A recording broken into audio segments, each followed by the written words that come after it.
Silence is not emptiness. It is a room you furnish with wisdom. In a world that keeps knocking, asking you to open every door and turn on every light, there is power in choosing which windows stay shuttered. Your life is not a public square. Your heart is not a bulletin board. What you carry inside you has weight, and weight should be handled with care. People often confuse openness with honesty, as if truth must be laid bare to be real. But truth does not require an audience to exist. Some truths grow stronger in the dark, like seeds under soil, gathering their resolve before breaking the surface. When you share too soon, too often, with too many, you scatter what was meant to be planted. You give away the instructions to your becoming before the building is done. Not everyone who listens is listening for your good. Some collect stories the way others collect coins, not to spend wisely, but to count later in private, to compare, to measure, to feel taller by standing on what you offered. Curiosity is not care. Attention is not affection. And agreement today does not guarantee protection tomorrow. The world is generous with ears and stingy with guardians. There is a tenderness in a life that is still forming. Dreams bruise easily. Plans can be startled into silence by careless laughter. When you announce your direction before your feet have learned the road, you invite doubt to ride alongside you. Doubt is clever, it borrows familiar voices. It speaks in tones you recognize. It sounds like concern, it sounds like advice, it sounds like love, and it can slow you down long before you realize it has taken the wheel. Privacy is not secrecy born of shame, it is stewardship. It is the understanding that not every chapter benefits from commentary while it is being written. You do not need witnesses to validate your growth. The tree does not consult the forest before it reaches for the sky. It grows because that is its nature, and the sky meets it when it is ready. Some people believe that sharing is how you build connection. They are not entirely wrong. But connection without discernment is a house without locks. You can be welcoming and still be wise. You can be warm and still be boundaried. You can love people without handing them the map to your inner rooms. The strongest bonds respect distance as much as closeness. There are moments in life that feel heavy and lonely, and in those moments the mouth itches to speak. You want relief. You want understanding. You want someone to say, "I see you." But relief that comes from the wrong source costs more than it gives. You may feel lighter for an hour and heavier for a year. Words once released do not return when you call them back. They travel. They change hands. They change shape. Your personal life is not raw material for other people's opinions. It is not a workshop for their theories. When you share your wounds with those who cannot tend them, you turn pain into performance. Healing requires safety. Safety requires discretion. And discretion begins with the quiet decision to choose yourself over the urge to explain. There is also the subtle theft that happens when you overshare, the theft of your own intuition. When you invite too many voices into your private decisions, you begin to confuse their preferences with your truth. You start editing your desires before they finish speaking. You start rehearsing explanations for choices that need none. Over time, you forget how to hear yourself because you have trained your ears to wait for approval. Some people will say that if you have nothing to hide, you should have nothing to withhold. That is a shallow understanding of transparency. Withholding is not hiding when it is done with intention. It is honoring the sacred. Not every thought needs a microphone. Not every feeling needs a crowd. The soul breathes better when it is not constantly on display. Consider how easily people misinterpret what they do not fully understand. They hear a fragment and build a story. They see a moment and define a character. Your life is complex, layered, full of context that cannot be compressed into casual conversation. When you share pieces without the whole, others will fill in the blanks with their own fears, biases, and limitations. and then you will find yourself defending a version of yourself you never intended to present. Silence can be a teacher. In silence, you learn who notices you without being told. You learn who shows up without an invitation. You learn who respects your boundaries without being educated about them. When you stop explaining yourself, the right people lean in, and the wrong people drift away. That separation is not loss. It is alignment. There is a dignity in moving quietly, in letting results speak, in allowing your life to be felt rather than announced. People are often more interested in your process than your peace, more invested in your struggle than your success. They ask questions that sound supportive, but are really requests for access. You are allowed to answer gently and vaguely. You are allowed to keep your center to yourself. Your joy, too, deserves protection. Not everyone celebrates with a clean heart. Envy wears many costumes, and sometimes it claps the loudest. When you share your happiness indiscriminately, you expose it to comparison and competition. Happiness does not thrive under scrutiny. It softens when handled too much. Let it settle. Let it mature. Let it become steady before you invite witnesses. There will be seasons when you need counsel, when the weight is too much to carry alone. In those seasons, choose carefully. One wise voice is better than a chorus of opinions. Choose people who have shown consistency, not just curiosity. Choose people who can hold your story without reshaping it. Choose people who have proven that your vulnerability is safe in their hands. You are not obligated to narrate your healing. You do not owe updates on your progress. Growth is not a performance art. It is an interior renovation, often messy, often slow, often invisible until it is done. The urge to share every step can interrupt the work itself. Sometimes the most loving thing you can do for your future self is to stay quiet and keep going. There is also freedom in privacy. When fewer people know your business, fewer people can interfere. Fewer expectations press against you. Fewer explanations are required. You move with a lighter load. You make decisions faster. You sleep better. Peace has room to stretch when it is not constantly being observed. The world rewards noise, but wisdom prefers calm.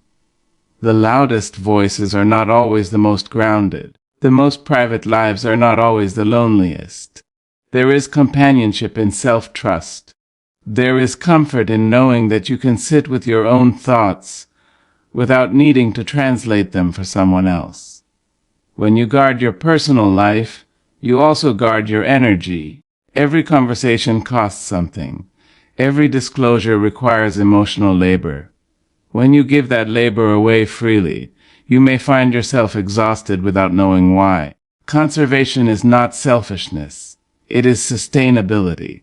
You cannot pour endlessly without refilling, and refilling often happens in solitude. There will be people who accuse you of being distant, secretive, or changed when you choose privacy. Let them. Growth often looks like distance to those who benefited from your openness. Boundaries feel like rejection to those who never respected limits. Their discomfort is not your responsibility. Your responsibility is to your own well-being. You can still be kind. You can still be compassionate. You can still be generous with your time and attention. Privacy does not harden the heart. It sharpens discernment. It teaches you to separate intimacy from information. Intimacy is earned. Information is given. The two are not the same. Notice how much lighter life feels when you stop explaining. When you let your no be simple. When you allow your yes to be quiet. When you trust that those who need to know will know, and those who do not will be just fine without the details. This is not withdrawal, it is clarity.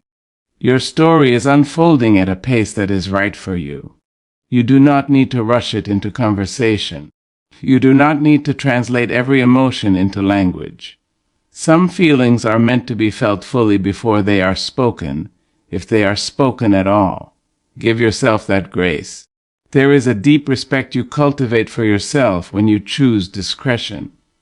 You begin to see your experiences as valuable, not because others react to them, but because they shape you. You stop measuring moments by their shareability and start measuring them by their truth. That shift changes everything.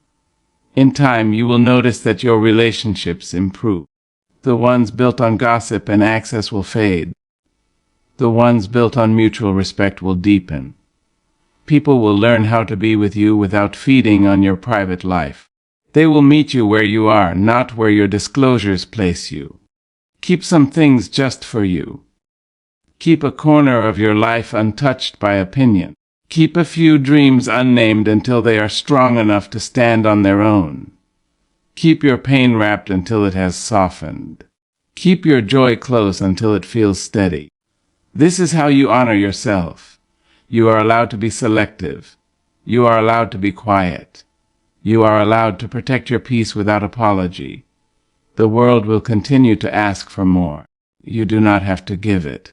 What is meant for you will find you without the details. What respects you will not demand access. And when you do choose to speak, let it be intentional. Let it be measured. Let it come from a place of strength rather than urgency. Words spoken from wholeness land differently. They do not ask for permission. They do not seek validation. They simply arrive, complete in themselves. Your personal life is yours. Treat it like the precious, powerful thing it is. Guard it not out of fear, but out of love. In that quiet protection, you will find a deeper voice, a steadier path, and a peace that does not need to be explained. There is a quiet strength in making a decision and letting it stand on its own feet. The moment you feel compelled to explain yourself excessively, the decision begins to wobble, not because it is wrong, but because confidence has been replaced with defense. Explanation, when overused, shifts your posture from grounded to apologetic, from assured to uncertain. It invites scrutiny where none was required and opens doors to opinions that were never meant to enter. Many people explain not because they owe clarity, but because they fear misunderstanding. They want to be seen as reasonable, kind, thoughtful, fair. Yet confidence does not beg to be understood. It trusts that those who respect you do not need a detailed briefing, and those who do not respect you will not be convinced by one. The more you talk, the more room you create for doubt to sit down and make itself comfortable. A decision made with certainty carries its own language. It speaks through tone, timing, and calm. When you keep explaining, you unintentionally signal that your choice is open for negotiation. You hand others the impression that their approval is part of the process. Soon, they begin to weigh in, not because they were invited, but because the door was left ajar. Confidence closes that door gently, without noise, without drama. There is a habit many people develop early in life to justify themselves in order to be safe. They learn that acceptance comes with explanation, that love is conditional upon being agreeable, that standing firm requires a permission slip signed by everyone in the room. This habit grows quietly and follows them into adulthood, showing up in conversations where a simple statement would have been enough. It turns clear choices into long speeches and firm boundaries into debates.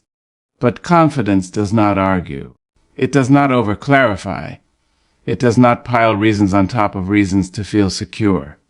It understands that every added sentence dilutes the original intention. What begins as clarity ends as clutter. What starts as strength becomes a plea for understanding. And the more you plead, the less powerful your position appears, even when it is valid. When you explain too much, you also give others a script. They learn which words unsettle you, which doubts you carry, which insecurities can be pressed. Information becomes leverage. Your honesty, offered freely, is sometimes used carelessly. Not everyone listens to understand. Some listen to respond, to redirect, to reshape your choice until it fits their comfort. Confidence accepts discomfort. It allows others to sit with their confusion, disappointment, or disagreement without rushing to soothe it. Over-explanation often comes from an urge to manage other people's emotions. You want them to be okay so you can be okay. But true confidence knows that you are not responsible for everyone's reactions. People are allowed to feel unsettled by your boundaries. Their discomfort does not mean you made the wrong choice.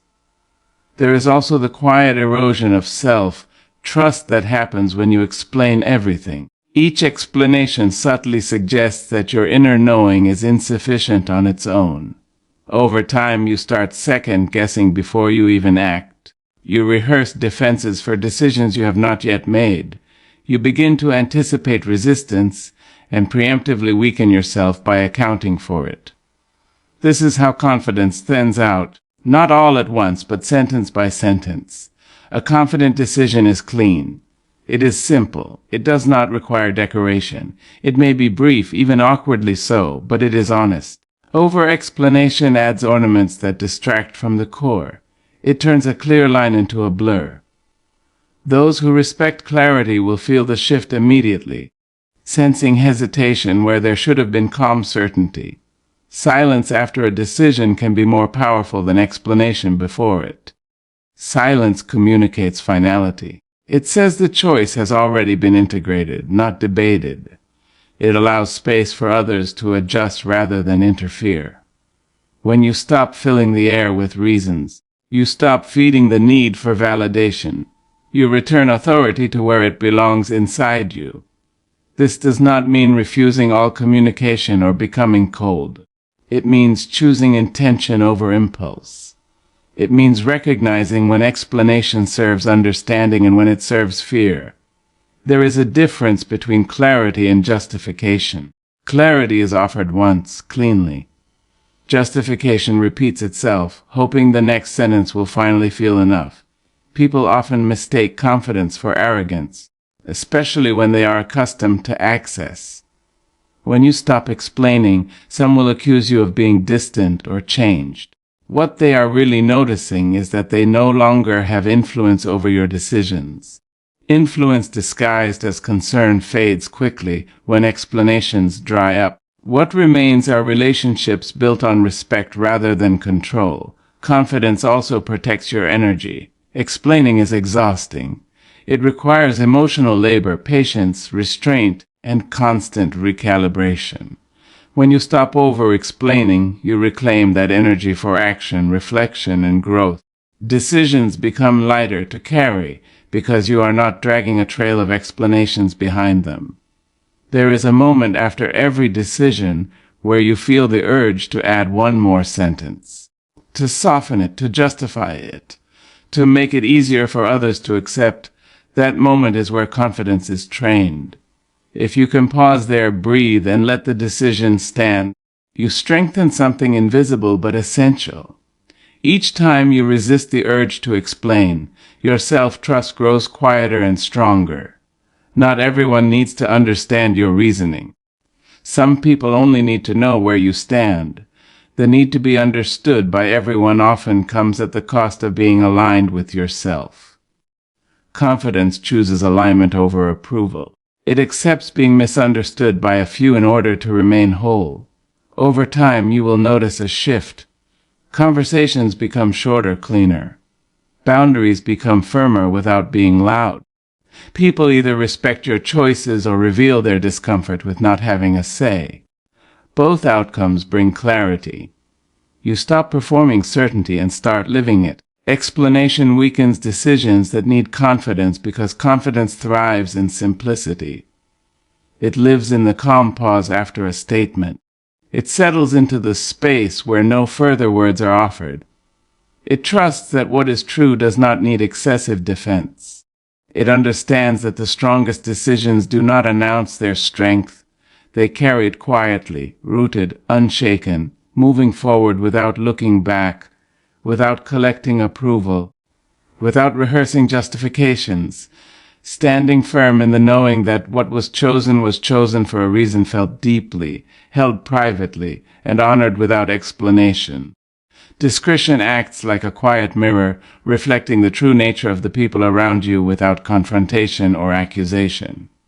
When you begin to share less, explain less, and expose fewer details of your inner life, something subtle happens.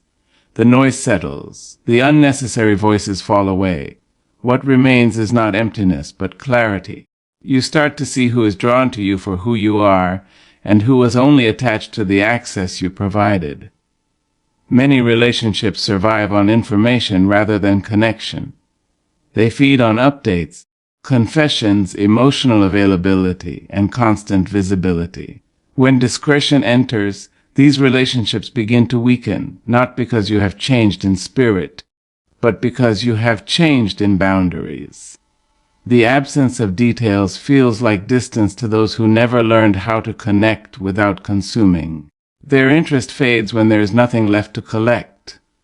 Discretion is not a test you announce. It is a quiet shift in behavior. You stop volunteering personal struggles. You stop narrating every decision. You stop turning your inner world into shared property. And in that quiet, people reveal themselves. Some remain steady, still present, still respectful, still engaged. Others become impatient, suspicious, or disengaged. They ask more questions, push for explanations, or retreat altogether. Those who truly belong do not demand access to every thought or feeling.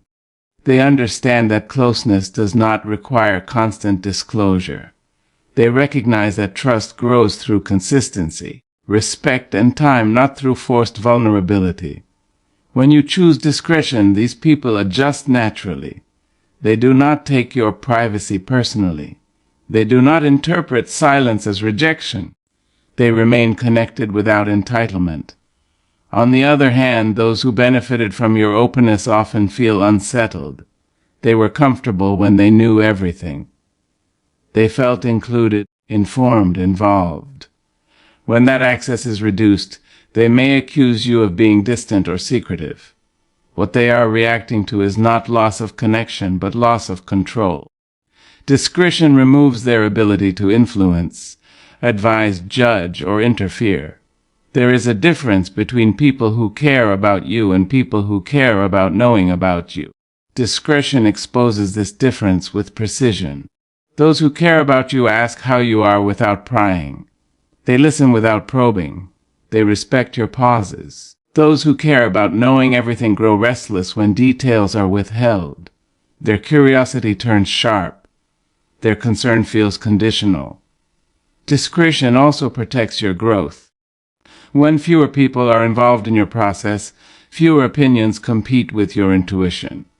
You begin to hear yourself more clearly. And as you do, the people who belong become even more visible. They encourage without directing. They support without steering. They trust your choices even when they do not fully understand them. There is comfort in being known. But there is also safety in being respected. Discretion shifts the foundation of your relationships from exposure to mutual regard. You stop bonding over shared secrets and start connecting through shared values.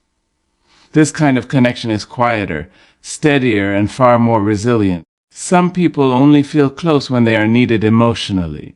When you practice discretion, you stop outsourcing your emotional regulation.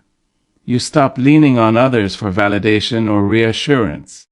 This independence can feel threatening to those who built their place in your life around being needed rather than being present. They may withdraw when they realize you are no longer dependent on their input. Discretion teaches patience. It allows relationships to reveal their depth over time rather than through intensity. Those who belong do not rush you. They do not push for intimacy before trust has formed. They allow space without suspicion. They understand that privacy is not distance, but discernment. There is also a quiet confidence that grows when you no longer feel obligated to share. You stop measuring relationships by how much you disclose and start measuring them by how safe you feel withholding. Safety is revealed not when you speak, but when you choose not to and still feel respected. As discretion becomes your practice, your circle naturally refines itself. You do not have to cut people off aggressively. You do not need explanations or confrontations. The shift does the work for you. People either adapt to the new rhythm or drift away. Both outcomes are informative. Those who stay show you something valuable.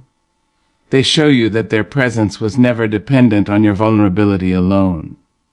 They show you that they are interested in you, not just your stories. They show you that they can walk beside you without holding your inner life hostage. Discretion also reveals who listens with intention and who listens for opportunity. When you speak less, you notice who still listens closely, who remembers what you did say, who respects the silences, who does not fill the gaps with assumptions or gossip. These are the people who belong. Belonging is not proven through access. It is proven through respect, through patience, through consistency. Discretion strips away performance and leaves behavior exposed. It shows you who honors your boundaries without resentment and who resents your boundaries because they benefited from their absence. Over time, discretion becomes a form of self-respect that others learn to mirror or reject. Those who mirror it belong in your life. Those who reject it teach you why distance is necessary. You stop wondering who is real. You stop questioning loyalty. The answers arrive quietly, without confrontation, without drama, without explanation.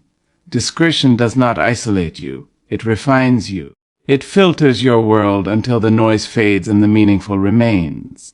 It teaches you that belonging is not loud. It does not demand proof. It does not rush intimacy.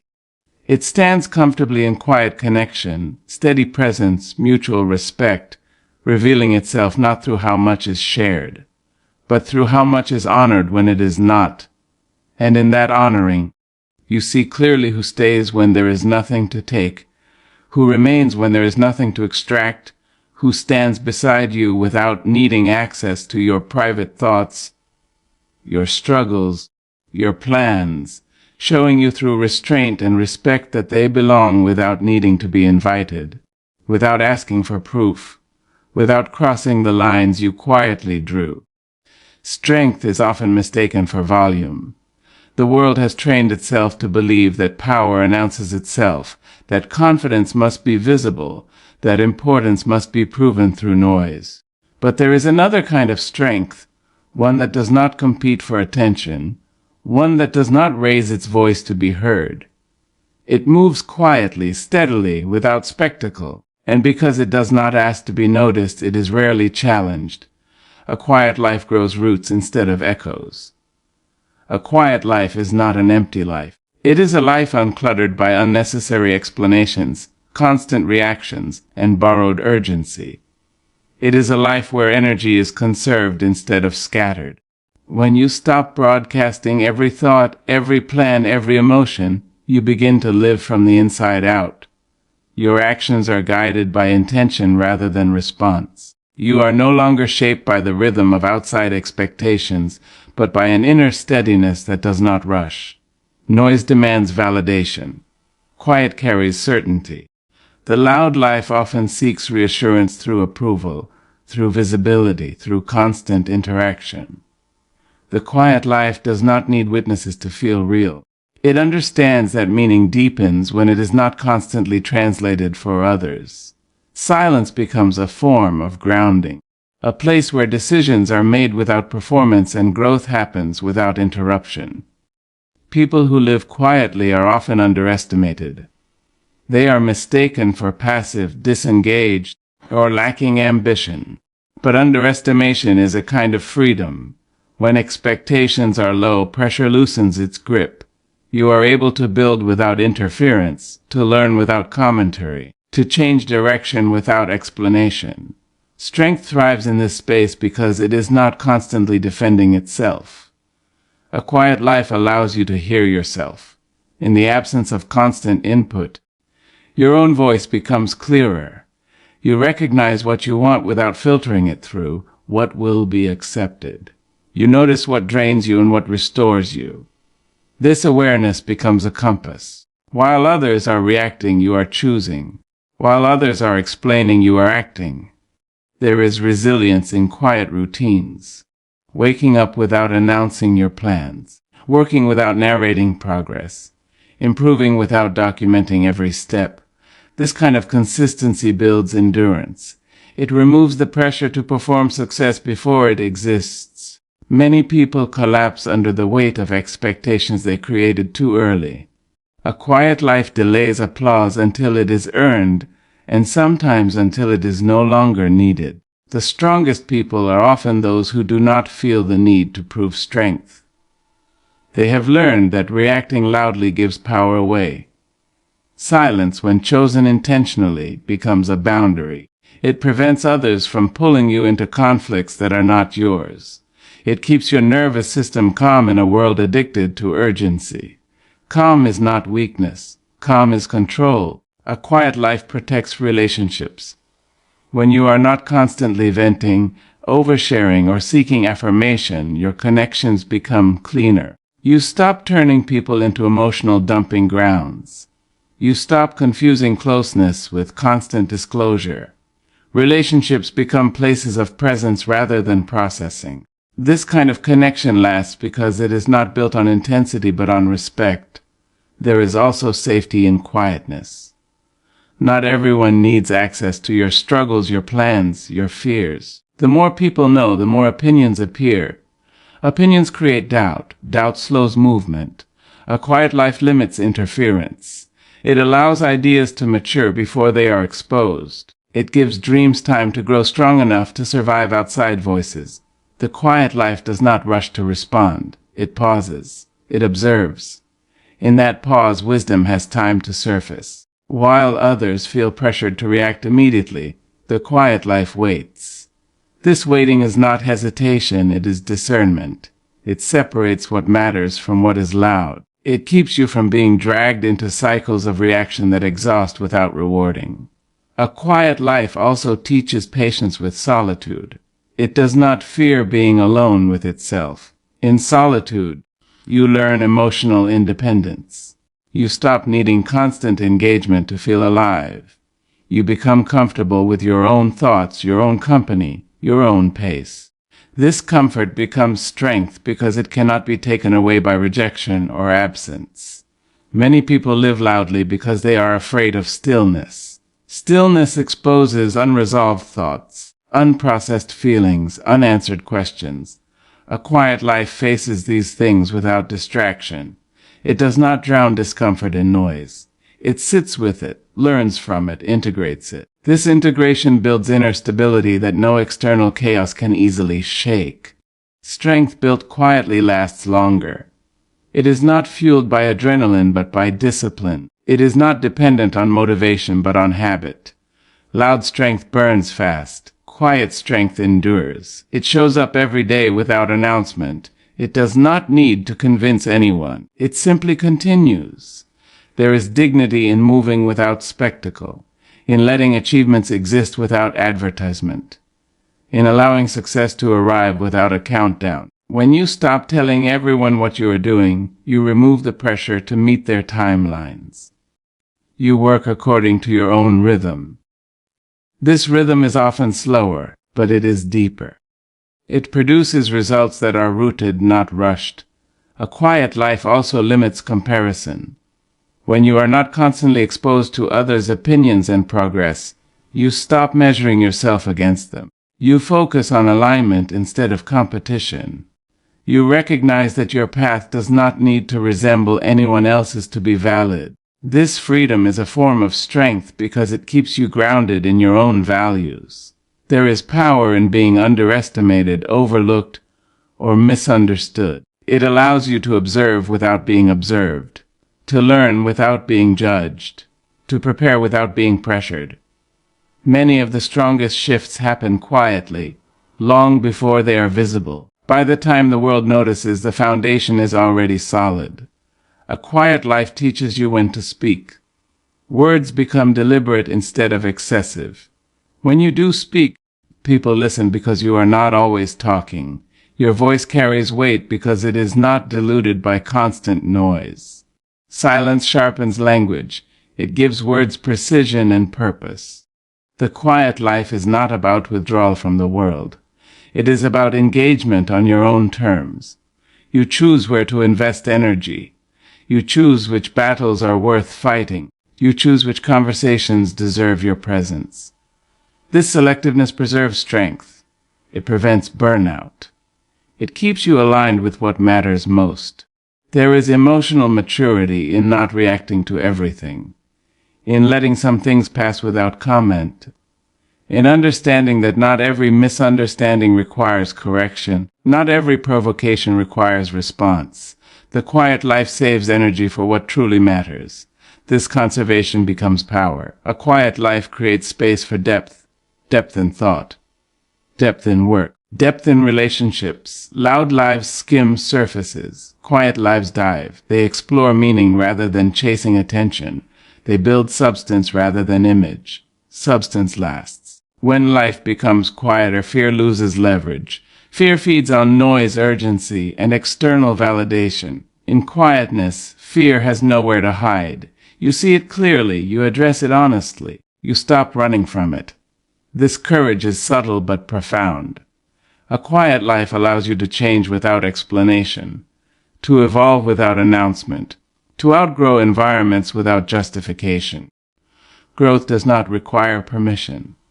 Quietness removes the audience that demands continuity. You are free to become without defending the transition. There is a calm confidence that develops when your life is not constantly open for commentary. You stop bracing for judgment. You stop rehearsing explanations.